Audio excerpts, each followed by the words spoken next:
अमित और just EV के नए एपिसोड में आपका स्वागत है। दोस्तों ये है second episode just EV news of the week का।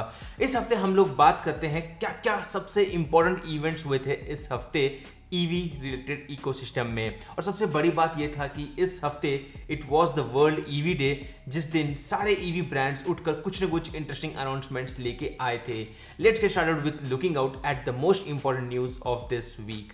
सबसे पहली बात तो आती है ओला की तरफ से, और उन्होंने अनाउंस किया था कि वो लेने वाले हैं एडवांस पेमेंट उनके S1 और S1 Pro इलेक्ट्रिक स्कूटर्स की, which are suppose to happen on September 8, but then because of technical difficulties वो अपनी वेबसाइट के ऊपर इसे नहीं ले पाए और अब वो पोस्टपोन हो चुका है September 15 को। और उसी के बाद आप लोग 20,000 रुपए ओला S1 के लिए या फिर 25,000 रुपए S1 Pro के लिए ले सकते हैं और आपकी व्हीकल को कंफर्म कर सकते हैं डिलीवरी के लिए।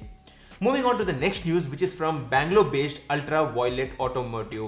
ये एक इलेक्ट्रिक मोटरसाइकिल मैन्युफैक्चरिंग सेटअप है जो बैक्ड है TVS ऑटोमोबाइल से, और यहाँ पर उन्होंने शोकेस किया है उनका pre production version ultraviolet F77। 2019 में ही उन्होंने शोकेस तो किया था, लेकिन इस हफ्ते उन्होंने अनाउंस किया कि वो अब उनका पहला मैन्युफैक्चरिंग और असेंबलिंग सेटअप कर रहे हैं इलेक्ट्रॉनिक सिटी में, विच इज इन बैंगलोर। अब इसका manufacturing facility will be set up over 70,000 square feet, मतलब बहुत ही अच्छा बड़ा सेटअप हो रहा है। और यहां पर उनका टारगेट है कि हर साल 15,000 इलेक्ट्रिक मोटरसाइकिल्स बनाएंगे। इनफैक्ट आगे जाके उसकी कैपेसिटी बढ़ाते जाएंगे और एनुअल कैपेसिटी हो जाएगी 1,20,000 यूनिट्स। और जो प्रोडक्शन है F77 का, that would begin from 2022, but then by March 2022 the vehicle might go on sale. दोस्तों टाटा मोटर्स की तरफ से काफी इंटरेस्टिंग न्यूज निकल के आई थी कि they have targeting but by 2025 उनके पोर्टफोलियो में कम से कम 10 ईवीज रहेंगे। एज ऑफ नाउ इंडिया में नेक्सॉन ईवी है, टिगोर ईवी है, लेकिन टाटा का फोकस है कि by the next 5 years 25% off the total sales would be from EVs. काफी मतलब ऑप्टिमिस्टिक लग रहा है नंबर, बट देन हो सकता है ये सही भी हो जाए क्योंकि टाटा के रिजल्ट्स भी काफी अच्छे आ रहे हैं, लोगों को उनकी कंपनी के ऊपर ट्रस्ट है, प्रोडक्ट भी काफी सही प्राइस के ऊपर रख रहे हैं। तो उनका प्लान वही है कि वो अपने करंट IC पावर्ड कार्स को कन्वर्ट करते जाएंगे ईवीज के ऊपर, और कोई नेटिव ईवीज नहीं बनाएंगे, बट देन इसी तरह से कन्वर्ट करते करते अगले 5 साल के अंदर काफी अच्छे नंबर्स प्लान कर रहे हैं वो लोग। आगे जाके न्यूज निकल के आ रही है एथर एनर्जी की तरफ से। दोस्तों एथर एनर्जी ने कंफर्म किया है कि वो काम कर रहे हैं एक अफोर्डेबल इलेक्ट्रिक स्कूटर के ऊपर जो रन होगा उन्हीं के एग्जिस्टिंग 450 प्लेटफॉर्म के ऊपर। मोस्ट प्रॉब्ली सबसे बड़ा चेंज तो यही रहेगा कि 1 लाख के नीचे उसकी हो सकती है प्राइस पॉइंट। अभी करंटली 450 प्लस और 450X की जो प्राइस है दैट्स अराउंड 1,25,000 एंड 1,45,000 रेस्पेक्टिवली। और उसी के साथ साथ जो इनका प्रीमियम वेरिएंट है वो अगर हम बात करते हैं तो ओला इलेक्ट्रिक और सिंपल एनर्जी के सामने अभी तो काफी महंगा लग रहा है, जिसके कारण आई एम डेफिनेटली श्योर कि एथर एनर्जी अपना एक स्पेशल गाड़ी लेके आएगा अंडर 1 लाख रुपी। दोस्तों इसके बाद मर्सिडीज बेंज की तरफ से हमने सुना था कि उनका एक नया इलेक्ट्रिक कार आ रहा है, and that's the Mercedes EQE, जो अभी रिसेंटली म्यूनिक मोटर शो में शोकेस किया था। And this is quite equivalent to the E class series जो उनकी तरफ से ऑलरेडी अवेलेबल है, और ये कार अवेलेबल रहेगी 2 वेरिएंट्स में। और ये जो EQE है that would be equipped with 90 kWh usable lithium ion battery pack. According to WLTP standard तो ये गाड़ी आपको दे सकती है 545 to 660 किलोमीटर की रेंज, और उसी के साथ साथ आपको मिलता है 170 kWh का फास्ट चार्जिंग, और यहां पर आप इसको 250 किलोमीटर तक की रेंज चार्ज कर सकते हो सिर्फ 15 मिनट्स में। आगे बात करते हैं LML की तरफ से। दोस्तों आपने LML वेस्पा का नाम तो सुना ही होगा, if you are from 70s और 80s देन डेफिनेटली आपके उसके बारे में सुना होगा या फिर आपने गाड़ी चलाई भी होगी। अब न्यूज निकल के आ रहा है कि LML वापस आ सकता है इंडियन मार्केट में विद न्यू इलेक्ट्रिक व्हीकल।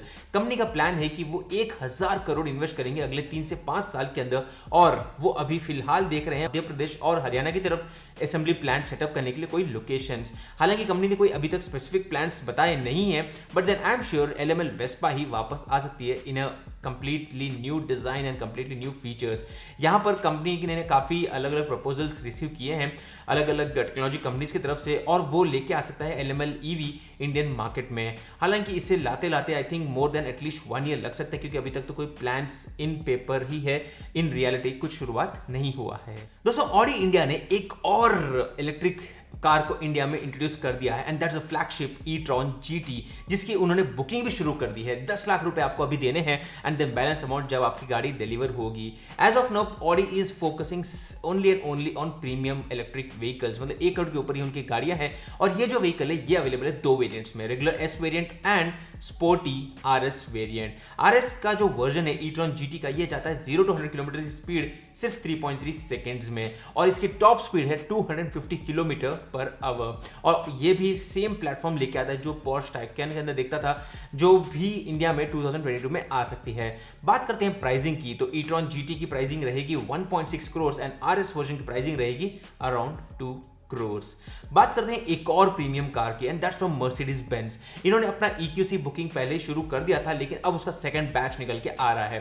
पिछले साल अक्टूबर 2020 में हमने उसके बारे में बात भी किया था, जब इंडिया की पहली लग्जरी इलेक्ट्रिक कार थी मर्सिडीज की तरफ से। अब वही सेकंड सेल्स उसकी हो रही है सेकंड बैच में।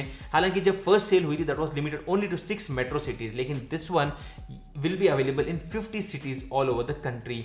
हालांकि यहां पर प्राइसिंग में कोई डिफरेंस नहीं है, लेकिन कंपनी ने इस व्हीकल के ऊपर जो ऑनबोर्ड चार्जर था उसे 7.5 किलोवाट आवर से 11 किलोवाट आवर का कर दिया है। और उसी के साथ साथ जो 7.5 किलोवाट आवर का जो चार्जर था, जिससे आपको 11 घंटे लगते थे चार्जिंग करने के लिए, अब वो हो जाएंगे सिर्फ 7.5 घंटे में। So may be you can look at a faster charging.